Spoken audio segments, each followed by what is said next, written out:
Went out to lunch a few days ago at a neighborhood restaurant. Nice place, nice restaurant, kind of fancy. And when I go to a restaurant by myself, I don't sit at a table. That's pathetic. I mean, I know you can do that, and I know people do that. They sit at tables by themselves, but usually, if there's an onlooker and they see somebody sitting at a table at a restaurant by themselves, either they should be waiting for someone to join them, or what's wrong with their life. So I don't sit at a table by myself. I sit at the bar. Even if I don't want to have a drink, I sit at the bar because that's where people that are there by themselves usually sit. So I walk into this place at 11:30 in the morning. I'm hungry. 11:30 is when these restaurants open for the most part. And I go right up to the bar, and there's like 20 seats at the bar. They're totally empty. I'm the first one in the restaurant. And I sit down at a seat in the bar, somewhere around the middle, of all the seating. And I'm sitting there, and the bartender comes over and says, how are you today? And I respond by saying, I don't know. Anyway, she says, would you like a drink? And I say, yeah. And give me a menu. I'm very, very hungry. And I'm sitting there, and I'm purveying the menu. Then I look over to the front door of the restaurant, and this man comes walking in. Businessman. In a suit, tie, businessman. It's a fancy type restaurant, okay? I like fancy type restaurants. Call me crazy. This guy comes walking in. He's wearing glasses. He just looks like a normal businessman. He comes walking in, and obviously he's in there by himself, and he's walking toward the bar. And I'm saying to myself, 20 seats at the bar, have a good time. And he's walking, and he's walking like to the area that I'm sitting in by myself, nobody else at the bar. And I start saying to myself, don't sit near me, don't sit near me, don't sit near me, don't sit near me, don't sit near me. There's 20 seats at the bar. Don't come in my direction. I don't know you. What are you doing? The guy walks up to I'm sitting in the seat. He pulls out a chair 2 seats away from me. 20 seats at the bar. He pulls out a chair only 2 seats away from me. There's me, there's the seat, and this guy's pulling out the next seat. And I says, what are you doing? There's 20 seats here. Why are you sitting next to me? Why are you sitting so close to me? He pulls out the chair, he sits down, he situates himself. The bartender walks over to him, practically sitting next to me, and says, good afternoon, would you like a menu? And he's going to sit there and he's going to have lunch 2 seats away from me. What are you doing?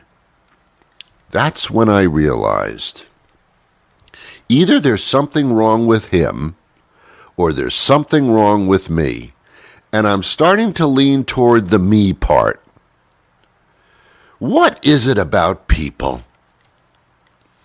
I guess we can define people in 2 different ways. He's one of them. I'm the other. There's people that they're like a pack of dogs. They love to be among other people. They can't exist without having another human being very, very close by. That makes them feel comfortable. Me, I'm the opposite. I can't exist with people too close to me. I so much felt like saying, excuse me, sir, I don't know your name. You seem like a respectable person. Why the hell are you sitting so close to me? Do I smell that good? Why are you sitting so close to me? There's 20 chairs here. Why are you sitting so close to me? You could have sat anywhere. Nobody sat you here. What are you doing? What's wrong with you? But I didn't say that. I didn't say anything. I never turned toward him. He never turned toward me. Why are you sitting so close to me then? What is it? Why do you need a human warm body near you? And why me? Don't I exude some type of odor of unsociability? Don't I reek of don't sit close to me-ish? Can't you just look at me and say, there's a guy that doesn't want anybody sitting near him? Because I thought I gave that out. I thought I gave out a vibe 24/7 for people not to get too close to me. You know, some people have this perimeter around them where, you know, don't put your face in my face. Stay a good 3 feet away from me. I'd like people to be 3 miles away from me. I guess my radius is quite extreme. So I have lunch, and through the whole lunch, I am very uncomfortable. I don't know why this guy is sitting so close to me. He doesn't know me. He's just, I just don't understand. To this day, I don't get it. And I so much felt like tapping him on the shoulder and saying, could you explain to me, sir, I don't know who you are or what your background is or what traumas you faced in high school or whatever. But why did you choose to sit so close to me? Why? Do you love me without even knowing me? Why? What is it about you? You look so normal. Or is it me? Because I don't look normal. So maybe that goes hand in hand. Thank you for letting me get through this little psychology situation. I appreciate it. Now let's start the show. On the air everywhere, this is New England Broadcasting. Welcome to the Ron Van Dam Show. Hold on tight. Things can get a bit weird, if you like that sort of thing. Go sit somewhere else. Whatever.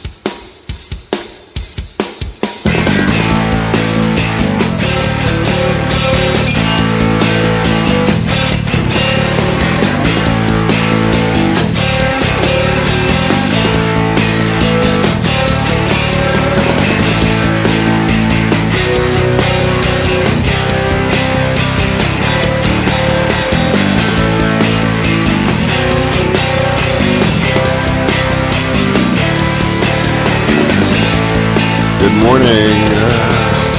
Good morning, good afternoon, good evening, good night.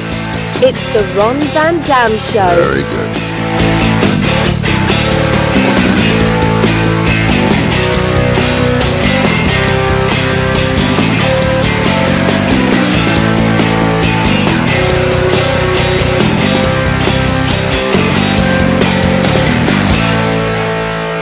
Sit back, relax, grab a cup of coffee, a cup of tea, whatever your liquid libation may be in the morning, and join us as we take a look at the world around us. As much as it's a pleasure to be with you, the pleasure is actually all yours.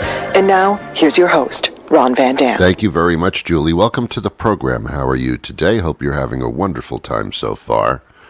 I will entertain you. I will dress up in little clown clothes, and I will squirt seltzer bottles in my own face and do anything I can to entertain you. I'll have trained dogs jump through a hoop of fire if that's what you wish, but only for this period of time. Otherwise, not.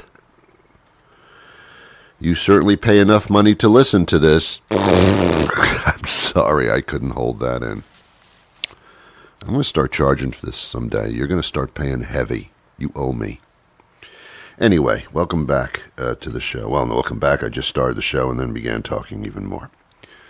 Yeah, that guy bothered me, that restaurant guy. Meh. I went to Vermont yesterday. I stayed overnight at a very nice Vermont inn. They call it an inn. It's not a hotel in Vermont. They're inns. I-N-N. That's what they call them. Vermont, there's really no reason for Vermont, actually. There is no purpose to Vermont. I don't know why it's there, to be honest with you. I guess they had to fill in the gap between New York and New Hampshire, so they came up with Vermont. But to be honest with you, there's kind of no point to it. It's a nice state, very wide open spaces. Beautiful trees, beautiful land, rolling hills, nice streams and things like that. Very nice to look at, but that's a lot of property for all that. So I'm driving up there, and as soon as I got into Vermont, I noticed immediately that there's nothing to do. There's just nothing to do in Vermont. I think Vermont is a place where New Yorkers go if they want to feel like they're in the country. That's what they made Vermont for. There's nothing in it. Well, there's two things in Vermont and two things only, and that is syrup and cheese. Beyond that, not a lot going on in Vermont. So I stayed at this Vermont Inn, which was very nice, actually. It's a place called the Castle Inn or something like that. And one of the buildings indeed looks like a castle where there's a very fancy restaurant. They charge way too much money, and I'm kind of mad that I ate there. But nonetheless, a nice hotel.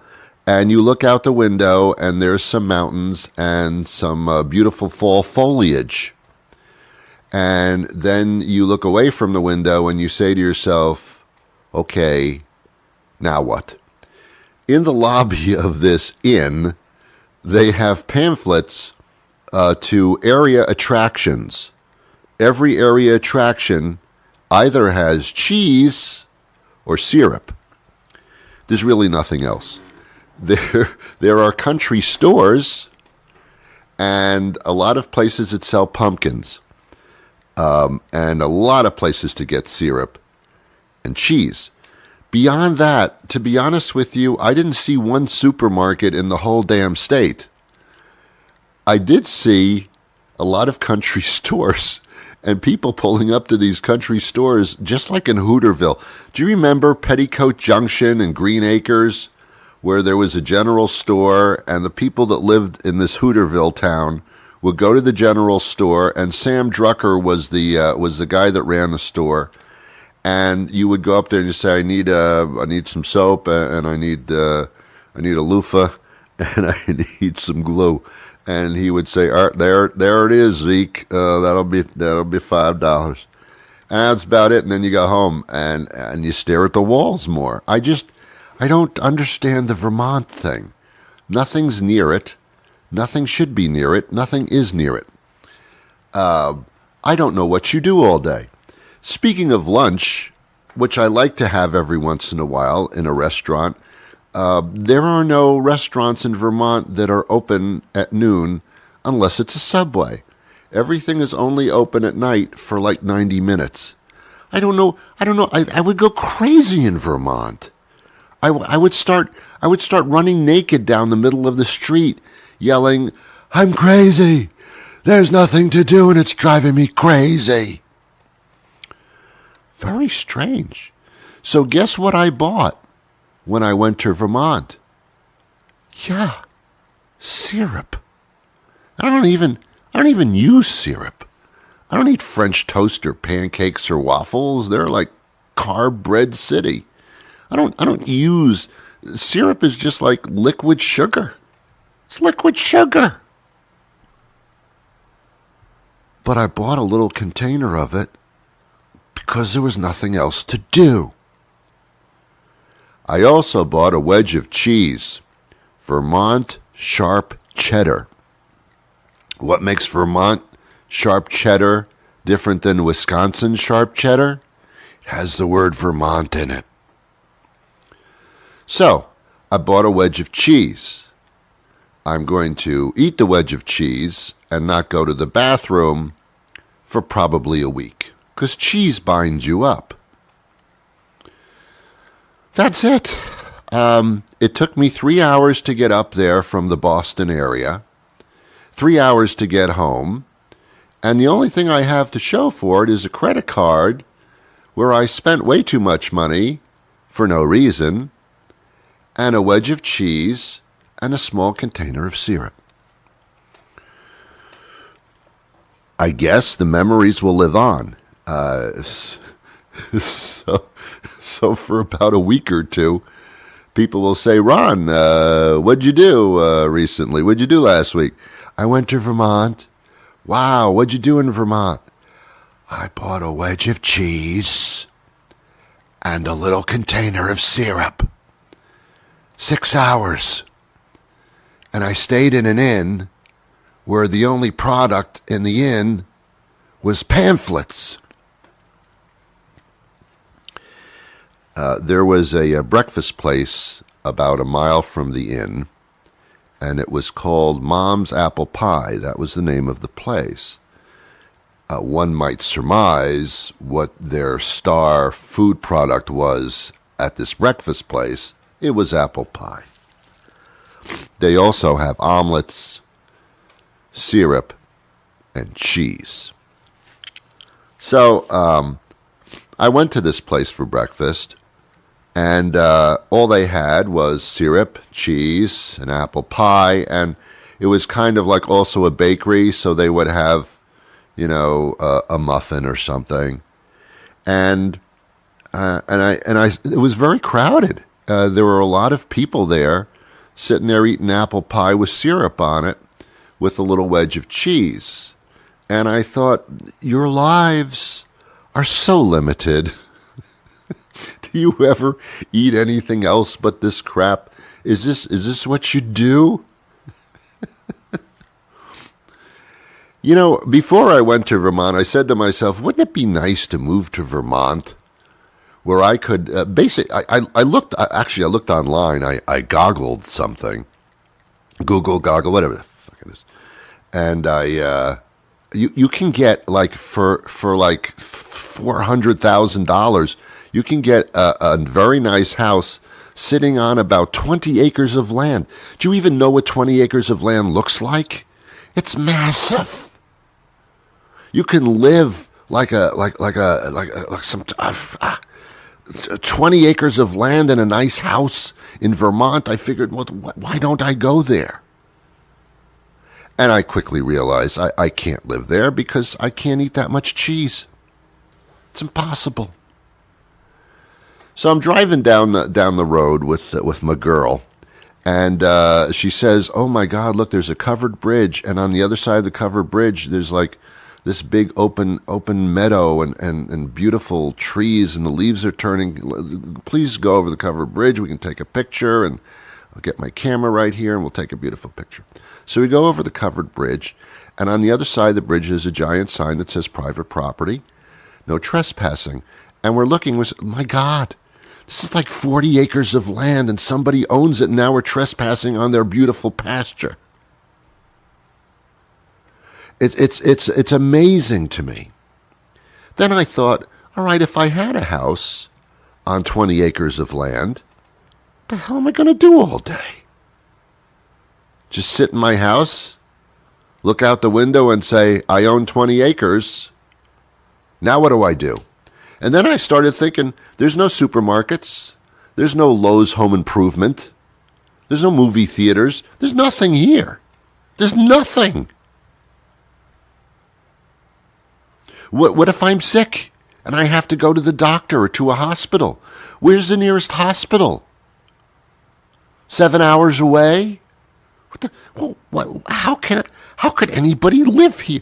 I think you have to say to yourself, I'm going to buy a house on 20 acres of land, I'm going to move in, and then I'm going to die. Because that's the only activity you can do. Eat cheese, pour syrup on a pancake, and then die. There are no other options. That's it. Ron, you're getting all crazy because you took a trip that didn't work out. Leave the people in Vermont alone. All right, I will. I can't help it. When I don't understand something, I go a little bit crazy. I don't know. Maybe I'm not sophisticated enough, or maybe I'm too sophisticated. You are listening to The Ron Van Dam Show. Refined entertainment for a sophisticated audience who sometimes enjoy a good fart joke.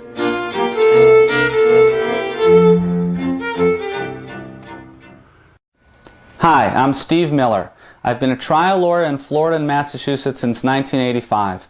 If you and your spouse hate each other like poison and want to get out of the hellhole you call a marriage, you've come to the right place. Look, You can waste your money screwing around with some paper pusher paralegal type, give thousands of dollars to some piece of crap three-piece suit downtown, blow your brains out trying to figure out why you wasted $25 on the crappy forms you bought from the illiterate boob at the courthouse, or do what I say and do it now. We know what we're doing here. Look at this website, a work of art. Here's the story. Pay us a little and we get you a lot. Don't worry about the details. We'll take care of business and let you know when to crack open the champagne. Okay, time to move on. Go to the Get the Divorce page in the upper right corner, pay up, and you're on your way to getting rid of that vermin you call a spouse. We're here to help. Divorce EZ, a Florida law firm. Do you like ham? Comes from a pig. Well, we're going to speak to Pat Baird. She's a food expert and an author. She loves ham. I thought this would probably be interesting to talk to her today, since I'm talking about cheese as well. And ham and cheese, they kind of go together. Ham's become a real deal with the pork and stuff. Let's speak to Pat. Hi, Ron. Hey, Pat, how are you? Well, it's good to be with you. You too. Pat Baird is a registered dietitian and nutritionist, and she's written some books here. Quick Harvest, The Pyramid Cookbook, Be Good to Your Gut, and Cooking with Mickey and Friends. And we're talking about some good eating ideas here. Is this geared toward, our conversation geared toward kids, or can I participate too? Well, it's geared toward kids, but you know what's good for kids is good for adults, especially when you're talking about nutrition. Absolutely. And we're thinking outside of the lunchbox, which is a cute little phrase there. Yes. The lunchbox has just been kind of standard for decades and decades and decades. And now I guess we're talking about some nutritional ideas that are actually quite interesting and fun. We are. You know, lunchboxes can get boring, Yeah. a little bit monotonous. And then what happens is kids don't eat them. And deli ham is just a great way to perk them up again and get kids excited about lunches. So I've got some really easy ideas. Okay. And we're looking at deli ham because it has such a great nutrition profile. A 2-ounce serving has got only 60 calories, but 10 grams of protein, about 1 to 2 grams of fat, along with lots of vitamins and minerals. So with this being fall, we have a harvest ham sandwich. And here we just put a little bit of apple butter on some bread and then top it with deli ham, Havarti cheese, and some sliced apples. Yeah. And, you know, the kids enjoy certainly the flavor of ham, but also the sweetness of the apples, and the cheese brings in some calcium. Yeah. So overall, you've got a nice sandwich for them. That's not so bad. And I guess there are various types of deli hams too, right? There are. Many of them have flavorings. Yeah.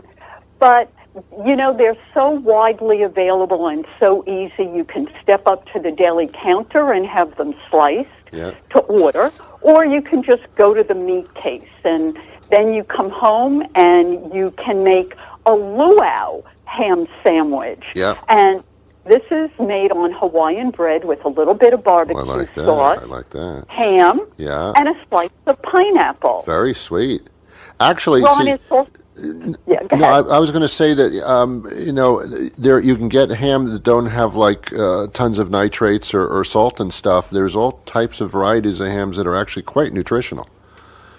There are, and as I said, you know, that 2-ounce serving only has It's not bad. 60 calories, Yeah. and you can pair it up. Yeah. Ham pinwheels are another idea, because these are almost like eating finger food, and you put a little bit of light cream cheese on a tortilla with some ham, mustard, and lettuce. Yeah. Roll it up, cut it in 4 pieces, perfect for kids, and Actually, I happen to be a real fan of pinwheels myself. Yeah. Oh, they're going to eat those. I can eat 75 of them, but you shouldn't eat so many. No, a little more moderation. A little more than that, moderation. Ron. That's my problem, is Yeah. the moderation part, especially when it's good tasting like that. Ham's come a long way. You know, the pork used to have a bad rap to it.